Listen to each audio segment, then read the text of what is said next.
let's go into a little detail about the value of composting in place on your garden beds, turning your biomass in the bed at the end of each season into fertility and value for your home garden.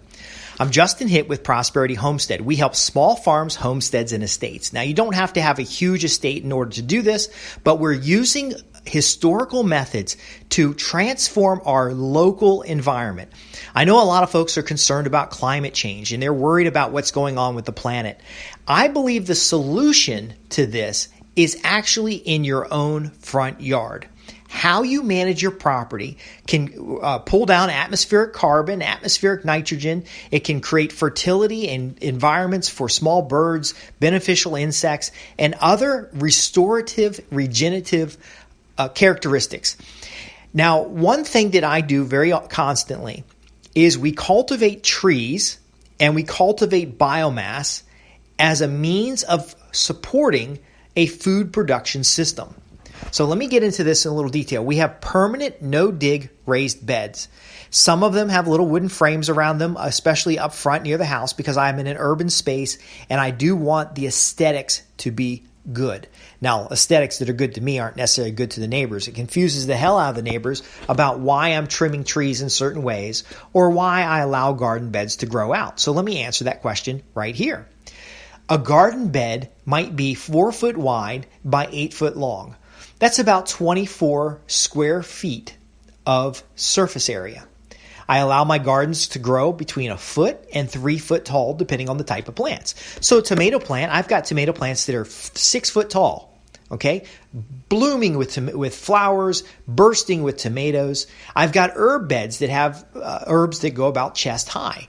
Now, depending on how these are laid out, sometimes it's a little much. The front beds in the house can really grow up quite substantially. It confuses people, but it does provide shade and a microclimate for the front porch.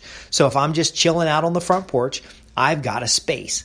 I'm looking at some flowers right now. Some of the irises, and I don't even know what half these flowers are, can grow about waist high depending on where they are. But imagine it, 4 foot wide, 8 foot long, waist high, full of flowers, full of herbs, might even have small trees. The eastern redbud is around here, and every time we get an eastern redbud, which is a nitrogen-fixing tree, it takes nitrogen from the atmosphere and puts it in the soil. I even let the little redbuds grow. Now, I dig those up and transplant them, just like I transplant the irises when they get too thick. But here's my point. This 24 square feet of biomass, which it doesn't matter what kind of plant it is, sometimes it's bursting with color, sometimes it's solid green, is 1 foot tall at some point, which is 24 cubic feet of material. Now, the density, we try to get density higher than 50%, and sometimes the density is lower, but it's not like a sterile traditional yard that has a plant and then 2 feet over there's another plant and then there's this nasty painted mulch in between. No, we actually get tree service trimmings. So we're helping the tree service company by saving them money so they don't dump this at the landfill. They don't have to take up space on their lot. They can dump, I think I get 12 or so cubic yards of this material at my house every year, which I then use for mulch paths around the garden space, almost 1 foot deep. Sometimes it's 1.5 foot deep, depending on what's going on. Those outline the bed area, which is now 1 foot high and is 24 cubic feet of biomass. Now, I might go thin through the garden itself because there are plants that are not as desirable as other. Again, I'm growing for food, but I'm also making sure that I understand what the plants are because I'm also growing for beauty and beneficial herbs. So I do find that we have nettles in the garden. I'm looking at the garden right now. We have nettles. We have some exotic looking plants that have these weird leaves on them. But we also have like chokeberry and there might be there's this little running vine out here that I don't really like. So what do I do with this material? Well, because the density is pretty high, there's just a small amount of material. So as I work my way through harvest, I will pick out these materials and I'll break them and drop them right back where they land, where they lay. Now, I want to catch plants before they go to seed. So the undesired plants, which As you start identifying some of these plants, you realize that they're all desirable. They all have value. Like the thistle, for example. It is illegal in the state of Virginia to grow thistle. Okay? Now, I don't intentionally grow thistle, but periodically it pops up. I allow it to grow a little bit, then I chop it down. Because thistle is not only a medical plant, it provides value to your liver. It has a large amount of minerals in it and is almost like a multivitamin. It also has that mineral accumulation that allows me to take the thistle, chop it up, and then put it in my compost to then feed back to the garden beds itself. Now, I wouldn't chop and drop thistle because it will go through leather gloves. It's a plant with a lot of spikes on it. But here's my point. As I harvest in the garden bed, maybe I'm going to have some mint tea today. I'm going to go outside and I might pick a couple, look around and just pull out a little bit of grass that's in the garden bed that shouldn't be there. And I'll pull out a little bit of things here and little things there that aren't supposed to be there. I'll just break the plant, drop it right on the surface of the bed. And then I'll get my mint and I'll go inside. Relax, have a cup of tea. Not a big deal. I'm actually drinking sage tea right now that came from the garden. But what I've done in the garden during that short amount of space is I've removed the undesirable plant that gives more room for my desired plants, for my sage, for my mint, if it's an herb garden, for my rosemary or anything else that's going on. If it's a flower bed, it gives more room for the flowers. It allows greater expansion of the roots of those flowers because there's less competition. But it's now on the surface of the soil and it becomes food for my earthworms. It becomes food for the microbe in the soil. Now, as it's on the surface of the soil, it is also becoming a moisture barrier so that I don't have to mulch my beds. The beds are actually mulched with plant materials. Now, one thing that I do because we're in an urban space, I do seek some uniform look, so we also mulch with straw. Now, mulching with straw creates a volume of material on top of the soil, holds in the moisture of the soil, but also if any new weed seeds come along, those seeds are sprouting in an upper layer that makes them easier to pull out. So as we pull material out, we're chopping it, laying it back on the beds, which builds up this layer of organic material that's not quite soil yet. It's just organic material. That material dries out and then it starts to become part of the ecosystem of the soil. The microbes, the fungus. The reason I mentioned the wood chips is because we have a large amount of beneficial fungi in the mulch paths. At the end of the year, all this material is mostly soil, but the beds are finished. Perhaps it's the end of the year. In the case of irises, my irises grow like crazy because there's clover in with the irises. Clover is a nitrogen-fixing plant. It's feeding the irises, causes their bulbs to multiply, and at the end of the year, I've got giant clusters of irises. Now, that could be a problem, but in permaculture, we turn our problems into solutions. So at that time of the year, I'll go through the beds and pull out the majority of the irises. I'll basically thin out the irises because, again, we want about a 50% density, and that means in a square foot of soil, we want about 50% of that space covered with plants. We don't. If you get too many, it can get they can outcompete each other, and you can have problems. If you get too few, you have bare soil that you've got to manage. Here's the thing: those irises that we're removing, those daffodils that we're removing, those bulbed flowers that we're removing to thin out and give more space for the core plants, are now planted elsewhere on the property in the same process. So what we're ending up with is not just irises in front of the house. We're ending up with irises along the road and irises in the front of the house, a pile of irises that you trade with your neighbor for the bulbs that they have. My neighbor has a bunch of pink irises and I have a bunch of purple irises, and we traded off bulbs last year. Now, the color of the iris is depending on the nutrition in the soil, and so they don't always get the brilliant colors that I'm getting, but ultimately we have this exchange building up. My surplus becomes an opportunity to have a positive interaction with a neighbor. In addition, I'm not having to truck in materials other than the straw and other than the wood chips, which, by the way, are delivered. I don't actually go pick them up somewhere. I have a deal with the people who are delivering them. I make the space available for them to deliver, and they simply show up and deliver. Now, does that mean I get as much material as I like? No, not really, but I'm not dependent on these materials. In fact, the mulch paths and the straw are more cosmetic details that I use because I'm in an urban space. If I was out in the middle of nowhere, I probably wouldn't get these materials as frequently because they aren't as necessary other than soil building. And again, being in an urban space, they'll drop the wood chips off every day because it means they don't have to drive it back to the lot. They save fuel, they save time. We both benefit. But here's my larger point. What I'm doing is called carbon farming. Now, I've covered carbon farming in the previous podcast, so I won't go into detail here. But as we thin out the beds and layer up those materials, we're actually building that soil structure in that bed to gain maximum fertility. We never really strip the beds completely, but I have done cover crops in the garden space. And so if we do cut that short, we'll actually end up with so much biomass because here's the deal. 4 foot wide, 8 foot long, 1 foot deep. Okay, so we have 1 foot of green material growing above the bed. That is 24 cubic feet of material. But what if we're growing at 3 foot tall? What if we're going at 4 foot tall? In the case of trees, when you use rows of trees, and the method is called silvopasture, rows of trees that are trimmed and maintained to be straight posts.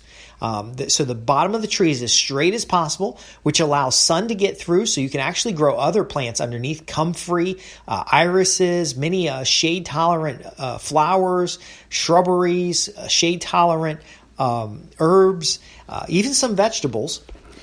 We actually do allow viney gourds to climb up the trees. You're now creating a vertical space of biomass far beyond what you could normally do. Now, in my trees, when I go to trim a tree or pollard a tree, and pollarding is when you cut the tree at about 8 foot high and just cut all the branches off. You got to do it the right way or you'll kill the tree. And it has to be a tree that can tolerate that. But I'll get off of that tree 20, 30 cubic feet of material.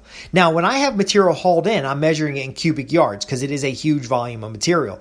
1 cubic yard is about 1 yard high, 1 yard wide, and 1 yard deep. I might get that at about a 50% volume from trimming one tree. Now, again, the tree is very woody. It's not a solid, dense mass, so I measured in cubic feet instead of cubic yards because we have a lot of airspace in there. But those branches off the tree, I strip the branches, use the straight branches to line garden beds or to build bird posts or to stake up the tomatoes, for example. I use all the thin brush in compost piles or brush piles for bird habitat. I use some of the thick woody material for the producing of carbon for charcoal. And that charcoal, we sit around it and chill out and have a good time and feed the retort kiln or watch the flame come out of the top of the pipe if you've seen some of the other videos.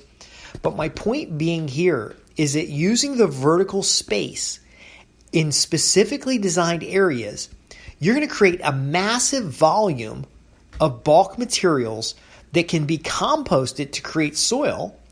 That soil then feeds your garden, and your garden now produces in abundance.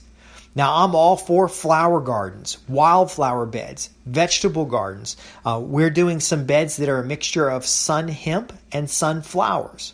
We're doing some corn and clover mixtures. The key is understanding when should you chop and drop the entire amount, or when should you harvest out materials for external composting. So let me cover that real quick as we summarize here. As you're harvesting, there's an opportunity to pick out some things that just don't belong, like the grasses in your garden bed or plants that distract from a flower area. It could be just trimming through your flower beds because a lot of wildflowers will get too tall and fall over, so you can just trim through them. Many of these beds, like a wildflower bed, can be cut twice a year.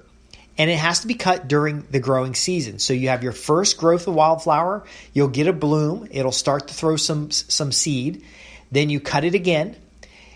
And then you go for the second growth. Now, if you lay the first growth on top of the bed, it could reduce the growth speed of the second growth.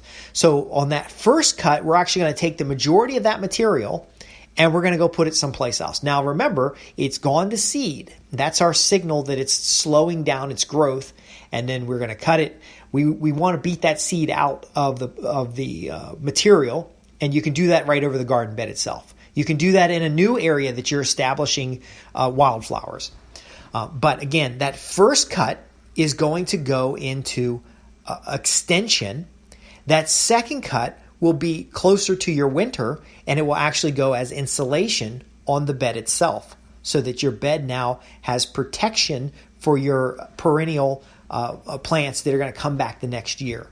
Same thing you can do with a bed that has asparagus in it. The same thing you can do with some of your bulbed flowers as well. If you're growing a biomass crop, such as a grassy area that's blended grass and blended nitrogen-fixing plants, or even a simple cover crop, you can again cut that multiple times as well. Same concept. Your first cut pulls off. The second cuts, and in case of a cover crop, you can do 2 or 3 cuts. The second and third cuts are taken away. The last cut remains. With comfrey, for example, a mineral accumulator, comfrey, you can cut it 2 or 3 times. You're usually going to cut it after your flowers have reduced. Now, this isn't any more maintenance than you would for a normal lawn. And I would argue that this is the type of maintenance that actually builds value over time. As the density of your growth area expands, as the number of wildflower beds or flower beds or herb gardens or vegetable gardens expands, you're actually getting more and more and more for less work. Especially since these mulched, no-till raised beds have fewer and fewer weeds over time. In fact, some of my beds are of such a high quality of soil and have such a good thick mulch layer over top that you can't direct sow seed. You can't just put seed in there and have it grow. It doesn't work. You have to actually nursery the plants and then put plant starts in the beds, which gives you a lot more control over the design, a lot more control over what's growing in that bed. It's magical in a lot of ways. The final point is these are seasonal adjustments that will have periods of growth that looks strange to your neighbors. So I'm looking out the window over here at some grass that's about waist high. It hasn't gone to seed. It's very thick, and it's being allowed to grow because when it comes to grass in erosion areas, so this is a hill slope, short grass has very short roots. Long grass has long roots. If you cut grass during a certain stage, it'll actually force additional roots into the soil. Roots in the soil hold that soil in place. So if I was to mow this grass 3 inches tall, a lot of my neighbors mow their grass at 2 inches or 3 inches. It doesn't make any sense. If I was to mow this grass at 2 inches tall, I would actually have what happens in a lot of lawns is this big patchy mess. But if I allow it to grow 2 foot tall, 3 foot tall, and I have the right blends of grasses in there, and I have clover feeding that grass, within a week, I can have grass that was originally 4 to 6 inches tall. I can have it waist high in a week. Now, again, that's the nutrients in the soil. That's the carbon material in the soil. That's a good, giant, deep root structure. That's a good soil holding and water absorption. And now I cut that off, but I can't just lay that down. You can't lay grass on top of grass because it'll actually kill the grass. So we actually chop that grass off, and then we use it as mulch in our beds. We use it as feed for our composting system. We might even use it to mulch out a new area that we're establishing grass or we're establishing a new garden. Again, because we've cut it before the seed has gone to seed, we actually have material that will just break down pretty rapidly. Now, folks, I know I covered a lot here. I've just been rolling, and I wanted to share as much information as possible. I want to make sure you understand these things because a lot of cities have bylaws that are actually detrimental to the ecology of your property.